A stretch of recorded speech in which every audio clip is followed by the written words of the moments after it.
Welcome back, OGN Legion, to Seoul East Stadium. It is game number 2 time between KT and SKT. But let's have a look back.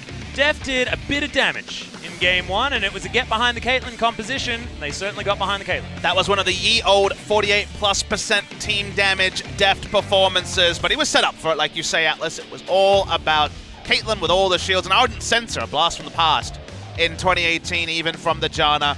They had one mind, but Deft performed, as did KT Rolster, and that's in spite of a level 1 brain explosion by Smeb and Score. Yeah. It didn't matter. From there, it was a Cloud Drake away from a perfect game post the level 1 shenanigans. So, great stuff from KT Rolster. We know better than to anoint anyone the winners of the telecom war until that third and final Nexus falls. Seems to always go 3 games. 2 would be a surprise. Your MVP, predictably, is Deft. PvE League of Legends. Teleport very early back with the unsealed spellbook, and only one mind to explode those turrets. And the unsealed spellbook opens so many doors as well for keeping the pressure on with this Caitlyn in the early game. Deft moves up to equal second position alongside Raze and Ambition. Good luck catching Teddy. Yeah, well, exactly.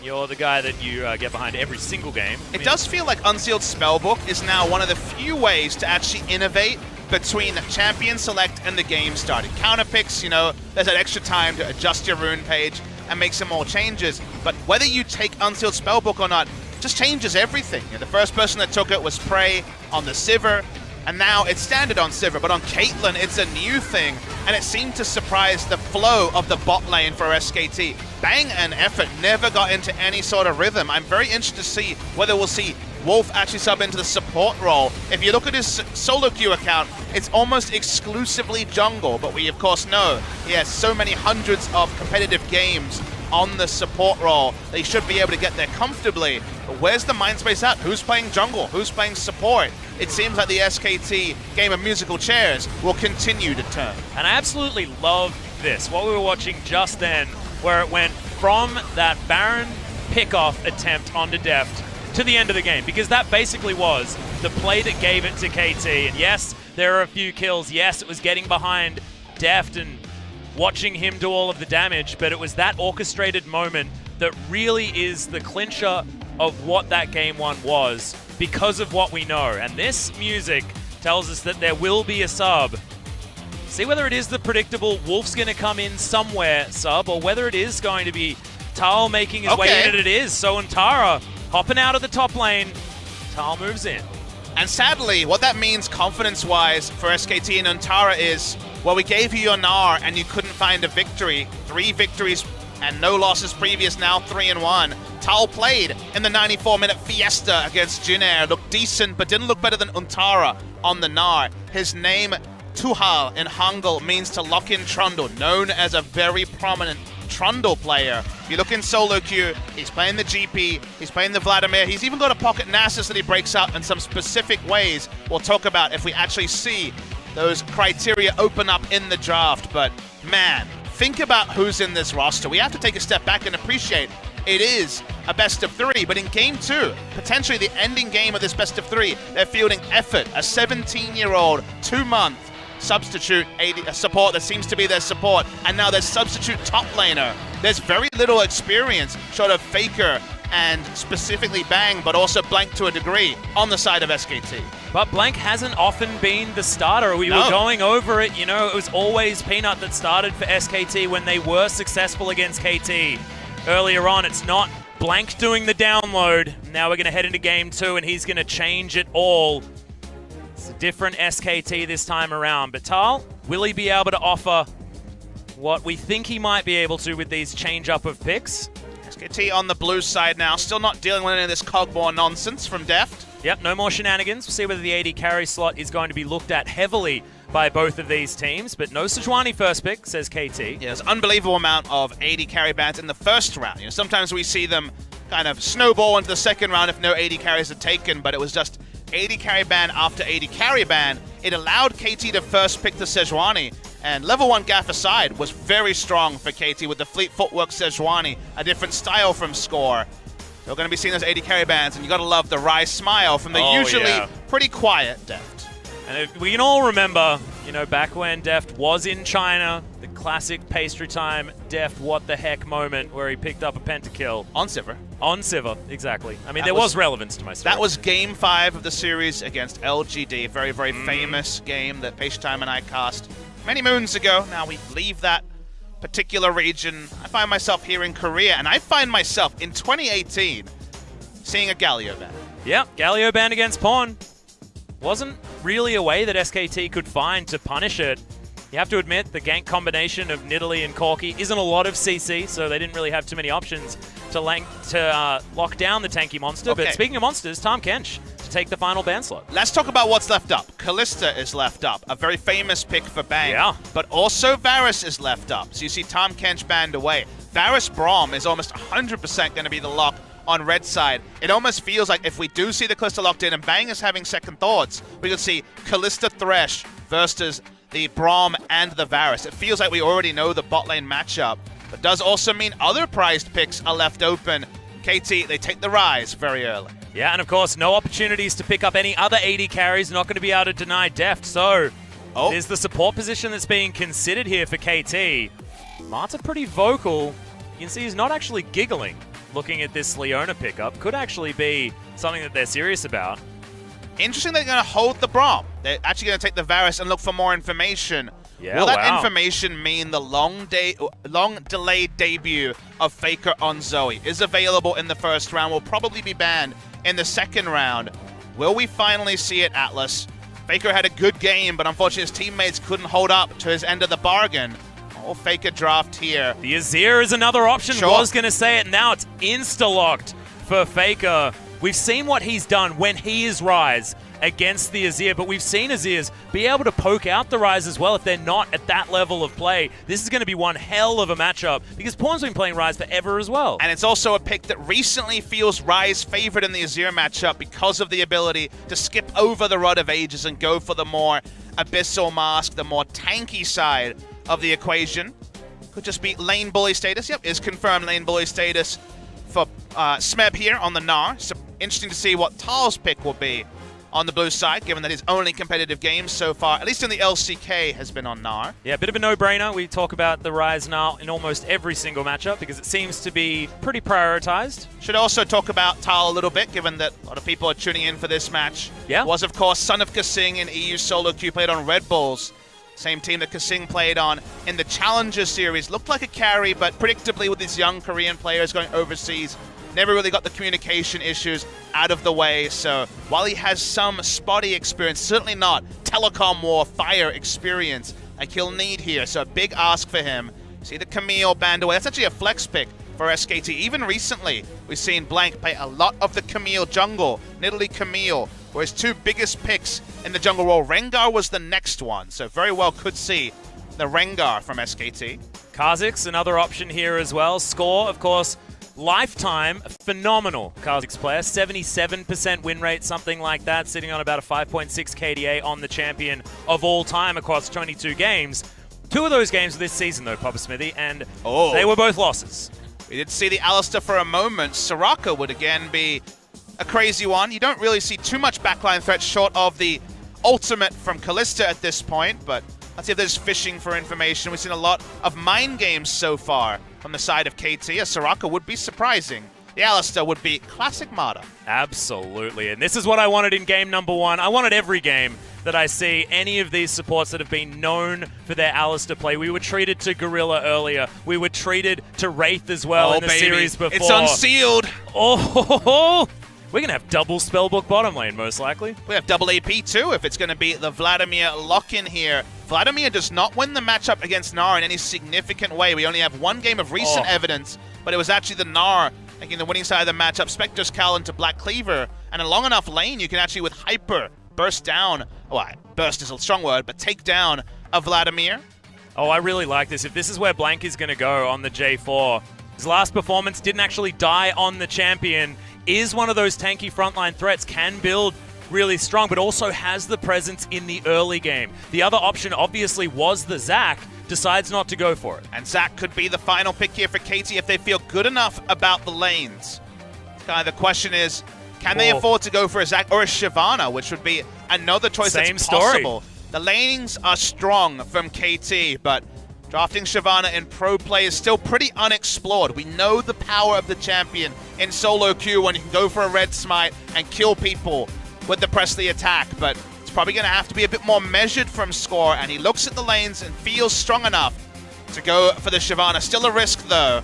Interesting drafts here from KT and SKT, as seems like we're going to have a little bit of a delay, maybe a remake coming through here of the lobby, but we know the champions, so all the information is out there for you, OGN Legion. Got absolutely everything, do not worry. Looked like Deft and Mata were potentially unable to swap their champions around. Getting the confirmation from Joel that there will be a remake. The lobby froze, so it seems like no one's getting a penalty. I guess we should mention, because of what we saw earlier in the week, actually last week, Crown disconnecting from the lobby early, that was deemed intentional, and KSV actually drew a penalty from that. So that means if they do anything like show up to the studio late or anything else that incurs a penalty, they'll actually lose a match point. In this case, it's deemed a bug, so from what we understand, there will be no penalty laid to either the feet of KT or SKT. Yeah. Does mean that we've got a little bit more time to talk about this draft as well, Papa Smithy. I love it. Having Score on the Shyvana, I do actually have his stats up here, so I haven't actually seen much of his Shyvana, and in fact, I have never seen it in pro play because no one's ever seen it in pro play, Papa Smithy. I'll be able to double check that on my stats database, but sounds right. Shyvana jungle, was a thing. You think back to season 2, right? Yeah. When Gambit Gaming was running around. Moscow 5. Then Moscow 5. Shyvana top also a thing, and Shyvana's been so edge of the meta and basically a non-factor, but kind of Score's entire lifetime as a jungler. Only debuted as a jungler in 2015. And it does sound right that it'll be his first visit on the champion. Definitely low lane impact, but they feel good about Ryze versus Azir. They actually feel surprisingly good about Gnar against Vladimir, because it seems like that matchup is either equal or maybe even slightly Gnar favored, and the laning phase in bot lane is not going to be too much of a headache on paper. The on paper worked for KT in game 1. We don't know the reliability of it. Bank getting his little battle yawn out of the way for now, but the fire will certainly hit the rift soon. And also getting the pep talk from Coma as well. You often see him over at Bang's chair, just making sure that he gets in the mindset. And I understand it, because this is not one of those games where Bang is sitting on one of those lower tier champions. Bang has been known to be an extraordinary Kalista player. And this is one of those times where he's given all of the power. We've got the coveted picks. The Varus, extraordinarily high up there with his abuse of the Rage Blade. And Kalista, certainly being looked at as one of those at the same time. We're looking much closer to getting into the game. Bang is 30-4 in his career. 30 wins, 4 losses on Kalista. Was undefeated for his first 25-plus games. It's been a pick for him, but recently he's prioritized things like Ezreal above it. Ezreal not available here. Lot of intriguing matchups. On paper, it seems like KT should be happy, and the Shyvana mid to late game, only Spirit has really unlocked. Game 2 of a telecom war. We've never had a 2-0 for KT with their current lineup since the start of 2017. They've never even won a best-of series, Atlas. And this roster hasn't even got a 2-0 at all either way in this matchup. We're always going to game 3, so we'll see whether it happens again, ladies and gentlemen, as we head to the Rift for game 2.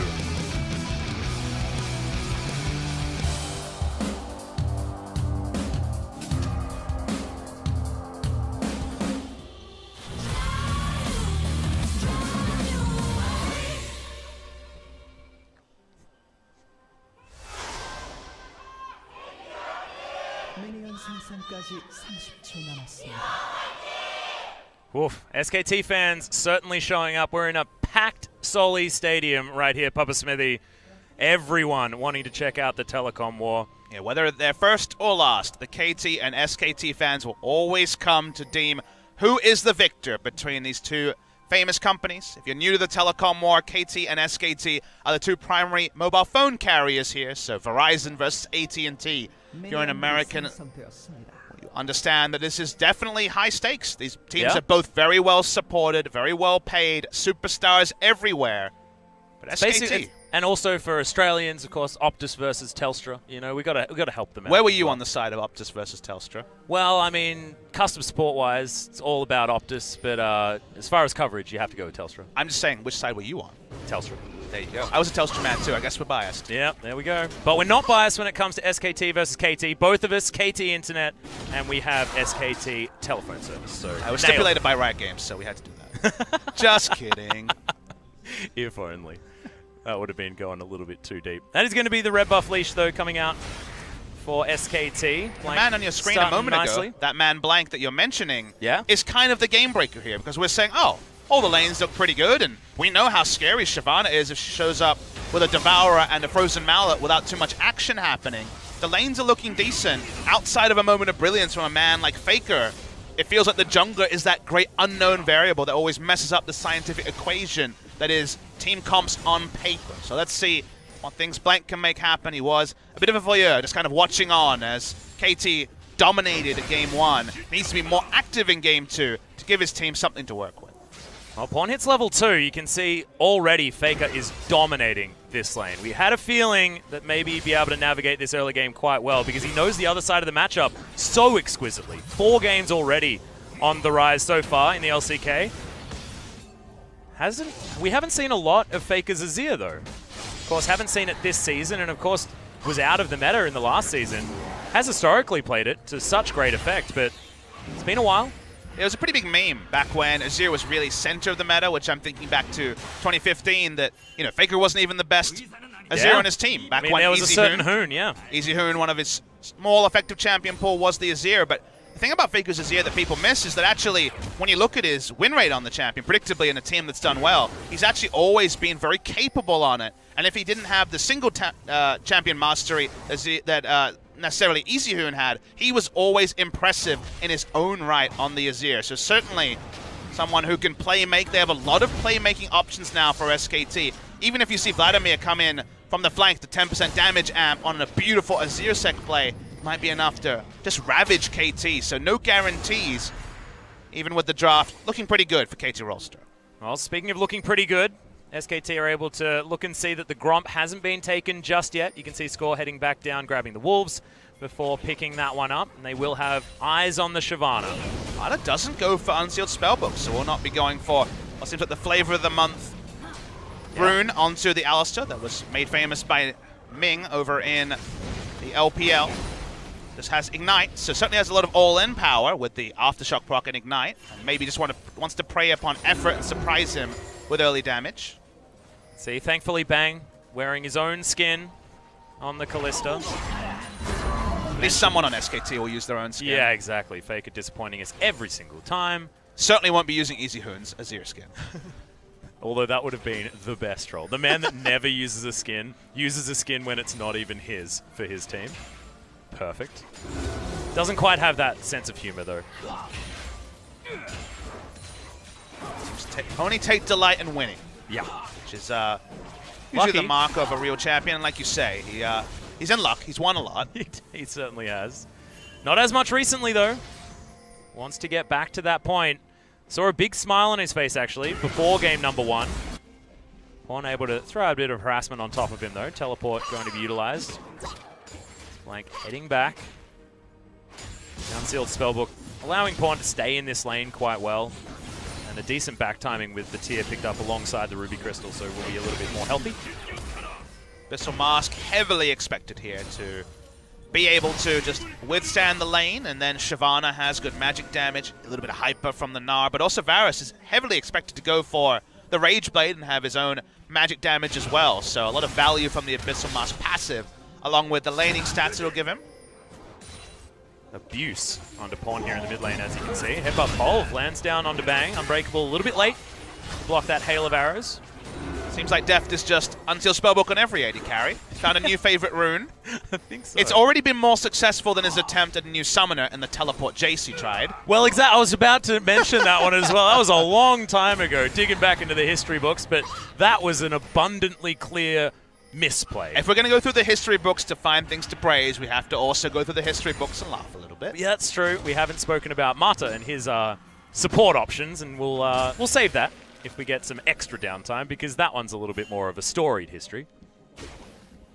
But so far the bottom lane, not as explosive, certainly not as one-sided as we saw in game number 1, which is a good news story for SKT. The more even these lanes are, the better it is for Blank on this J4.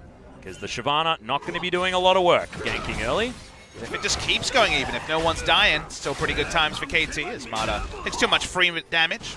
Yeah. Again, Ceteris Paribus or other things being equal, Shyvana getting a free jungling phase to just farm up. Doesn't have a farm leader, but camping a little bit behind. But Shyvana just getting a free jungle, press the attack, heavily expecting Score to go Frozen Mallet second. If 2-item Shyvana isn't punished, and short of Jarvan's CC, you just can't really emulate the teamfight damage and presence of a Shyvana. Yeah, it feels like a top laner, to be honest. Half the time, you'll do more damage than your top laner, unless it's something like a Jace, and probably should do more than Smith. Some of these teamfights.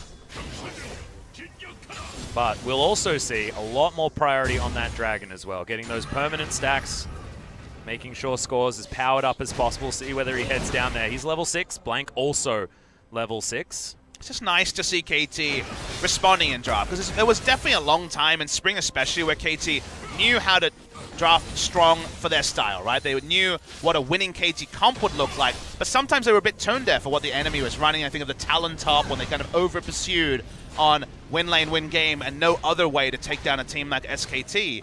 This time, they see strong lanes, and there is the latitude for a Zac or a Shyvana without just losing lanes and then the Shyvana getting invading and never getting going. So for a time to pick Shyvana, it's a pretty good one. Whether Shyvana will be effective or not, that much is still to be decided. Yeah, it doesn't quite have the Blood Razor, so it finishes off the recurve bow. It's finally ahead in farm as Blank is going to hand over this blue buff. Blue spawning a little bit later here for KT as Pawn could potentially teleport back, but actually decides not to. Utilizes the fact that Faker had to go and collect his blue, doesn't actually shove the wave, and so Pawn, with that summoner spell available, meaning that KT do have global options here in the earlier stages of the game. Blank's pathing through mid lane isn't spotted by the control ward that was placed. Pawn's actually playing towards the area that Faker has vision supremacy. Yeah, but he is going to get shoved back. Pawn uses his stopwatch and gets under the turret. That was swift thinking from Pawn. Even brings the minion wave back. Feels good, Yeah. man. As Score, if he's face-checked, can actually do insane damage to Blank, but he's just waiting. Lying in wait.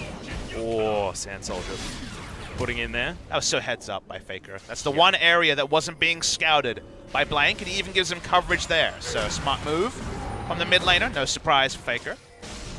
Piercing arrow coming in. You can see Deft here has actually got a stopwatch as well. Stopwatches are plenty on the bottom side of the map, apart from effort. He's decided not to go for it. Now, they do have the earlier push, so they're happy to push in. Smite. Oh, look at that. Score is so much better. You get that auto attack reset, he can pick up the smites like nobody's business. I mean, on this day, 2 out of 2 reward, but the fact that Score is smiting it and gets almost no value from blue buff is probably not still a win for SKT. Didn't want to go into that, Smithy. You got to shout out. We don't Score tell whenever half stories over here. No half truths, only full truths here, Atlas. We're Mythbusters. It's his 401st game. Just keep the fake news away, please. Okay, Blank's going to clear out some vision. SKT understanding that having vision available around the dragon is certainly a good idea when there is a dragon on the enemy team. Lore appropriate. Nice control ward on the enemy red buff. They're hoping won't be scouted. Gives them ideas of which quadrant. And look at that. Look at these 2 wards. I love the control ward on the red buff. They have vision of the Raptors and also vision. Basically, there's no entrance for Score to enter his own jungle and not be spotted. So wherever Jarvan is, he'll have a very good idea of knowing which side of the jungle that Score is on. And now that he doesn't see him on any of the wards, he should probably feel that maybe even some of his own camps are going to be at risk. Yeah, Score actually making his way over through the vision as well, which is useful. You can see so much forward vision effort. The blue also ping, adding that's really cool. Side. So the blue ping was actually onto the Rift Herald because one of the few places they can't see. It's now where Score is. He's ruining the jungle. Blank. Actually denies that little wolf. Haven't seen a lot of denial recently. And it's the famous Moscow 5 skin as well. Yeah. That was the one that both Darian and also Diamond Prox were using. I liked the bone one a little bit more. Of course, both of them looking brilliant. Okay, Rune Prison down on a Faker, but it is Pawn that's taking the poor end of this trade. And they were right, to a certain extent, Papa Smithy, because it will be Score taking the Rift Herald after destroying the jungle, like you mentioned, of Blank. There's Tal, Smeb going so aggressive. Those matchups where I think people have misread how Vladimir does this, but it's fine, but not great. Oh, don't want to face check Score. Yep, press the attack. You guys are wondering why Shyvana's so prized. She's the best and really only user in competitive play of press the attack. The ability to instantly proc it means the damage jungler that brings almost no CC can auto-Q, and then every bit of damage from burnout and everything after that is proccing the extra 12% damage that press the attack gives you. People thought it would be press the attack Vayne, but how many trades are actually 6 to 9 auto attacks in lane? Almost none. One is Shyvana, instant proc into the rest of her kit, doing huge damage, means that press the attack works very well for her. Yeah, and now going to do a whole bunch of work taking down this Rift Herald as well, because Blood Raise is completed. You can see Score's damage has sort of exploded at this stage.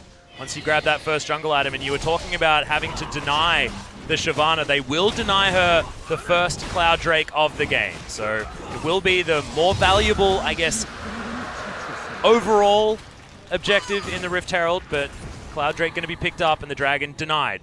KT? You definitely feel good denying Drakes away from a Shyvana. Lose that 5 armor and magic resist for every kill, but, you know, Rift Herald is definitely more prized than a single Cloud Drake, and it's going to be Ocean next, so KT are actually going to be afforded the latitude to maybe play away from the Dragon and not necessarily just play bottom side. There's no mountains or infernals to occupy their mind. Oof, Mata making his way in. Of course, Mata and Gorilla probably most known for their abilities to get around the map on Alistar. Sort of share that particular characteristic. Mata using it a little bit more to get vision down, because that's, of course, his MO, but both of them certainly knowing where to be at the right time. I mean, we sat here. Gets himself out. Yeah, we sat here pre-game and we looked at Mata's champions he's played so far this season, Braum, Tahm Kench, and Taric, and both of us said, would love to see a playmaker from him. You know, yeah. Mata, of course, can play disengaged support, but made his name on Alistar and Thresh especially. So, really nice to see him on a champion with engage options after so far just being a disengage god. As vision has been good from SKT. They know which side of the jungle that the Shyvana is on, but the camp respawn timers would have told them that, and now they don't have the same sort of coverage on the top side. So apart from knowing where he started, Shyvana's fast, Shyvana's going to keep roaming, and they no longer have tabs on Score. Yeah, feels like KT have made it through this early game extraordinarily well. 200 gold is the lead here for KT Rolster. SKT not punishing it. Of course, they do have a composition that scales beautifully well. Think about the AoE potential of this comp. You add Hemoplague, amplifying all damage that's coming in. Bang's going to be sticking his little sticks into multiple people after that 2-item spike comes in with the Hurricane. And then you've got Faker, Sand Soldiers. They're just happy to stab in directions, Papa Smithy. They'll do damage to everyone. It does feel like Faker holds all the trump cards. 2 consistent damage threats between the Azir. Plus, and honestly, Vladimir, once he gets 5 points into Tides of Blood, also falls in that category. A lot of consistent damage, but also, you know, the chance for Kalista just to be blown away by a dive from Shyvana. So Faker's use of the Emperor's Divide, I think, will be the really big treat in team fights. He can deny a lot of what KT's setting up, short of, say, a huge flank coming through from Smeb. He kind of has the tools to carry a game, which is always scary. It's why something like Azir fits him like a glove, because of the carry potential. There's no guarantees about any of that. The thing that I'm excited about is what KT is going to do around Baron towards the mid to late game. Looking at about 10 minutes from now, you can see Rift Herald is going to be flying forward, but we're still at only 15 minutes into the game, because Realm Walk plus Shyvana plus Deft on this attack speed based, potentially Blade of the Ruin King building Varus is an option, but the Cataclysm goes down on the bottom side. Deft is in trouble. We've got Unbreakable Will. Deft holds onto the flash and the heal for a long time. Mata, he's going to get out, but he doesn't have the ult anymore. That's 4 members of SKT. Mata will waste their time, exactly. But 4 will be able to grab it. But look at Smeb and Score. They'll take 2 turrets in trade for this. Yeah, I don't know if Tol should have actually teleported out of this lane, because it guarantees that 2 turrets would go down. It was very telegraphed by SKT. Put down the deep ward, the summer special that we saw basically every game of LCK Summer. But losing 2 turrets in an instant, Atlas, this is the sort of game where that is actually going to be a double whammy, because whenever you have an extremely long lane, 2 turrets down in a side lane this early against Ryze, the Rise push-up vision into Realm Walk onto Baron becomes possible. Well, Pawn's actually looking for Faker. Emperor's Divide comes in, but here's the cavalry. Dragon's Descent flies forward. The flash after Faker. The Realm Walk to make sure that we've got a Rune Prison available. Flashes on top. Good double knockup from Blank, but it's all too late.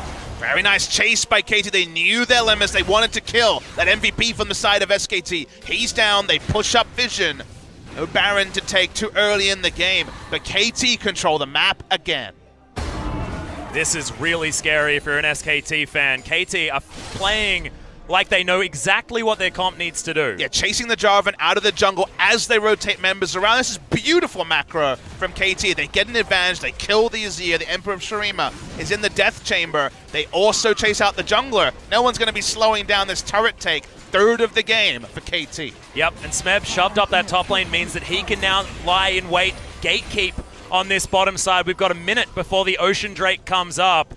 It will then mean that 2 minutes after that, the Baron will be in contention. And Pawn, he's even going to be able to get out when Blank finds him shopping. Sleeping Giants, both KT and SKT after 2 games. We weren't sure about the strength of either. Yeah. We still are not 100% convinced by KT. There's been too many KT moments in their first 2 sets to really believe in KT, to get excited about KT. Oh, you even quoted it. I quoted it last time we saw them, but I feel like you're right. There's got to be a time when saying you're excited is okay. The thing about KT here is that there really hasn't been the KT-esque mistake. This has been 1.5 games where they have looked more calculated, where they haven't made obvious one-man mistakes. We haven't seen all 5 of them fire, but we haven't seen any of them misfire. And for KT Rolster fans, that's at least a building block towards the high expectations they want to grow for this 5-man lineup. Yep. The rush of blood to the head that we're just so used to expecting has not come in. SKT now lying in wait, trying to get that Cataclysm Hemo Plague Emperor's Divide combo working out for them, but none of the bait is being taken. Free vision clearing is not there for Blank. That's why Blank's not going to try and clear that control ward. He saw the Alistair and backed away. Yep, we got the wave being shoved out here from Smeb on the bottom side of the map. Both of these outer turrets have been taken, so that's a long lead that can be prepped by one of these top laners or anyone that can make their way down there. Note that even though they have extensive control ward vision forward that's starting to be cleared in SKT's red side jungle, post 20 minutes, they're going to move all that vision to the blue side jungle and try that Realm Walk Baron. Baron can really be the icing on the cake for KT, but because they're only 18 minutes in, second Drake of the game would be nice. Yep. Oh, well, Marta's going to be able to get in here. Dragon's Descent comes down, so score. Massive in the front line. Good disengage from SKT. There's a lot of buttons are being pressed, so no Glacial Fissure available, and bang, doesn't have his ultimate either. Draw out the ultimate from Shyvana, who already hit her items very early, so Dragon not being available is another teamfight tool that KT are denied. Now SKT are going to keep cutting between threatening the mid lane and threatening this Drake, and they know that at least one big tool, and even the Varus ultimate as well, Deft. are down. Oh, that was almost the Deft special with a potential face check. A lot of vision being available here as Deft standing in the back line, SKT regrouping. The thing that I absolutely love about this, Papa Smithy, if we do have an opportunity to talk about it, is the fact that if SKT try to deny this Dragon, it's going to be so easy for that Realm Walk to be used and the Baron to be obliterated by KT if they have the correct vision and the correct information on the side of KT. Really big fight for effort. He desperately wants vision in that crevice towards. They see Rise on the top side as well. That means SKT know it's a 5v4 for now. Yep, they're looking to start up this Dragon, but look at what Smeb's able to do. Able to buy some space. Oh, the flash, not quite enough. Emperor's Divide will mean that Pawn's going to be in trouble. No more stopwatch, no more opportunities. Hemo Plague locks down Deft, and this is the SKT that we've been waiting to wake up. They grab the 2 picks, and this could mean Baron. Yeah, they're going to definitely turn on to the Baron. Score is still alive, but with no flash, does have the ultimate available. They're turning on to that objective, waiting for that KT mistake. We see it there. They were spread too thin, trying too many different ideas for a flank. See Shyvana actually going to be trading Ocean for the Baron. Not a great trade, but they believe in SKT's ability to deny. Free Baron to SK Telecom T1. That's incredibly impressive. SKT waiting patiently. We were talking about KT as far as having the options. Wasn't the case. KT walked into their trap, and of course, it's the man in the mid lane for SKT that set it all up. The Emperor's Divide, even a flash couldn't get Pawn out of the way. So remember that Ryze was seen topside, went into mid. They collapse on Ryze. Shyvana's out of position. Nara's out of position. They're around the Drake. There's no way for them to get there. Pawn is too far advanced, and Faker's killer instinct kicks in, and then unfortunately Varus is trained down. The Alistar's caught with ultimate, doesn't matter, dies as well. It wasn't a huge invitation like we've seen from KT in the past, or even in their past 2 best of 3s, but a big enough one anyway for the best player of all time to turn around this game. Yeah. Now, what are SKT going to be able to use this Baron for is the question. Blank now is going to be clearing out some vision, but looks like a 1-2-1 setup with Blank floating. Seems to be some sort of the option. Does allow them to get the map control. They've kind of been denied ever since they took the downward trade and gave up the 2 turrets in the top lane. Doesn't mean that they have to respect effort, though, as Smeth's going to keep walking up. Yeah, Bang is going to be here, so maybe a little bit, but oh, this could be the face check. In trouble. Thankfully, the blast cone's there.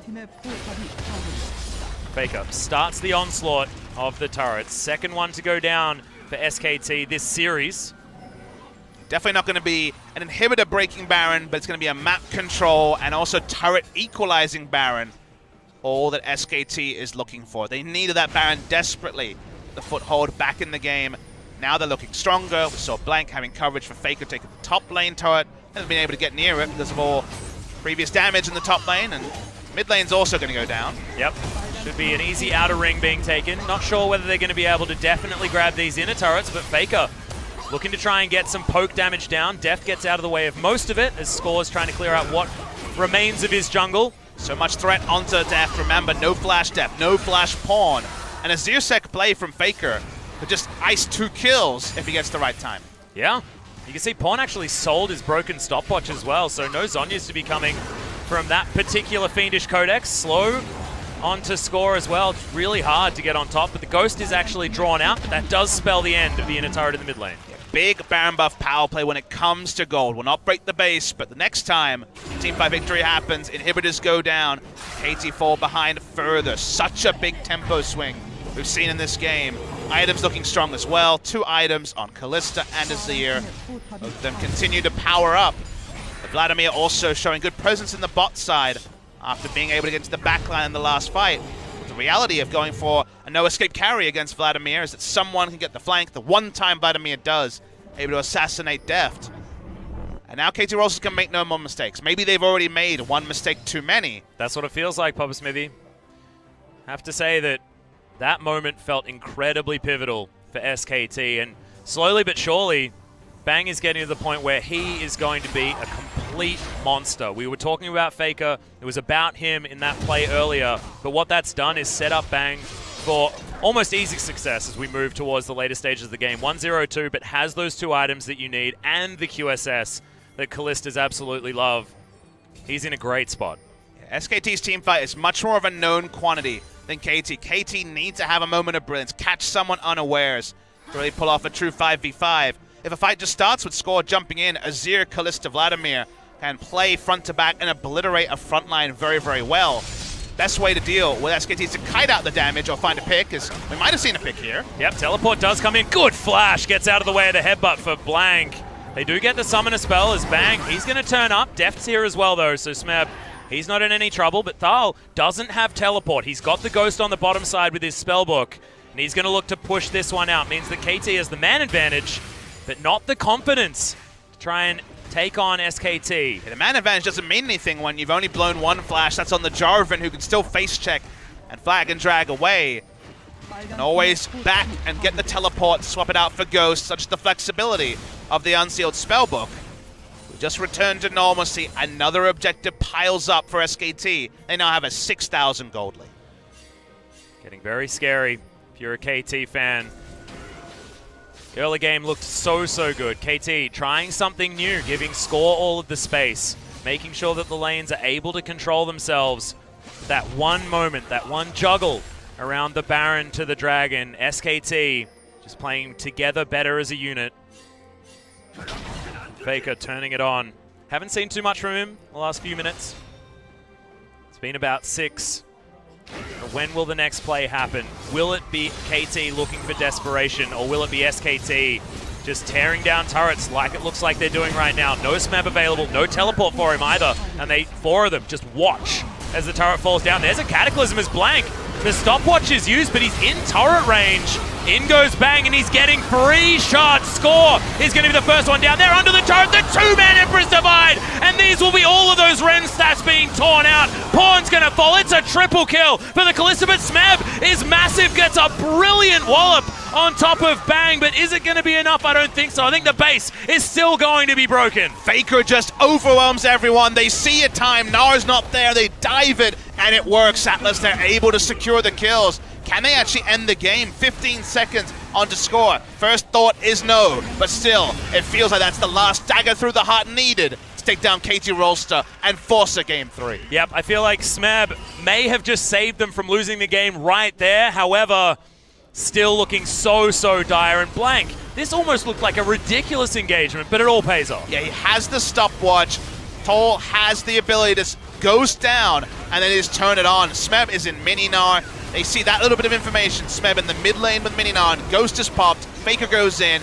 Easy cleanup here on the side of SKT, and even a great 3-man Gnar doesn't matter when there's no men behind you to capitalize on. Yeah, and that was exactly what we were talking about as far as the Wombo combo that they have available to them. SKT is going to deny yet another dragon. It was at least the Ocean going to KT, but it's all bad news otherwise. And Hemoplague onto 4 members, and then all of them smashed down with the Emperor's Divide. Meanwhile, Bang able to get all of the work done that he wants to. 4-1 and 4 now. 8 out of 9 kill contribution. His Kalista should never go to him ever. It's been a team performance. He's the only person short of 100% kill participation. It's 90% or above. That's true. For the entire team. Team performance required as scores all alone. Yep. 401 isn't exactly the best game for Score thus far.